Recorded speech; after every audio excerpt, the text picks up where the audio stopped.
My blood turned to ice when I saw her at the local cemetery at 2 a.m. For over 3 years, Auntie Joy was the undeniable queen of hair in our city. Her wigs were incredibly soft, full, and had this natural shine.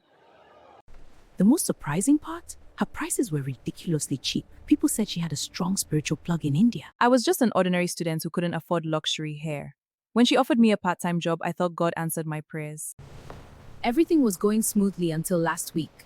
We were unboxing a new shipment of raw hair at dawn. As I was combing through a beautiful, long black bundle, my comb caught on something hard.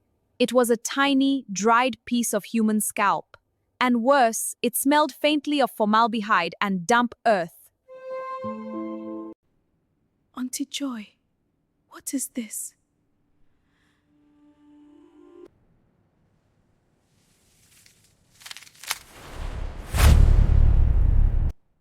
My daughter, don't mind these useless factory workers in India.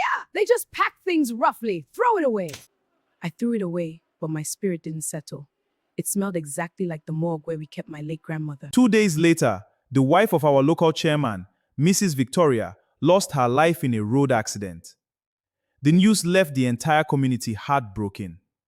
Mrs. Victoria was famous for her long, thick hair. We buried her on a Saturday afternoon, weeping as her casket was lowered. That same Saturday night, I couldn't sleep. My mind kept flashing back to the piece of scalp and the strange morgue smell.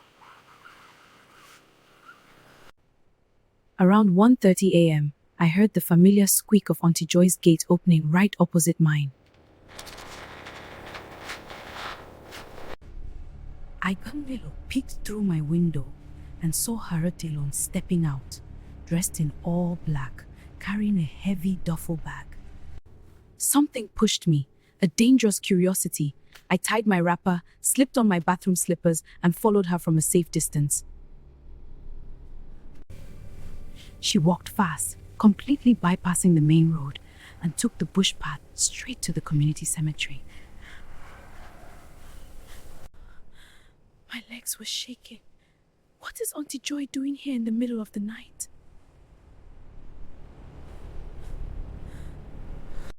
I watched as she walked directly to Mrs. Victoria's fresh grave. She didn't look scared at all. She unzipped her bag and brought out a sharp pair of scissors, a small shovel, and a buzzing electric clipper. She murmured some incantations, sprinkled a dark liquid on the fresh soil. And suddenly, the earth seemed to soften and shift. It was as if the grave was yielding to her power. When she reached the casket, she cracked it open with a small crowbar she had in the bag.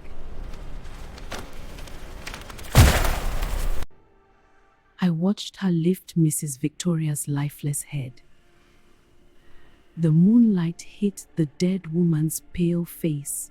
Thank you for your donation, Mrs. Chairman.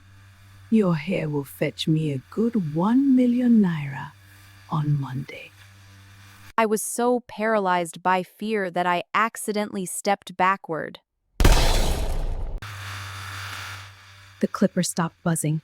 Auntie Joy slowly dropped Mrs. Victoria's head back into the coffin and snapped her neck toward my hiding spot.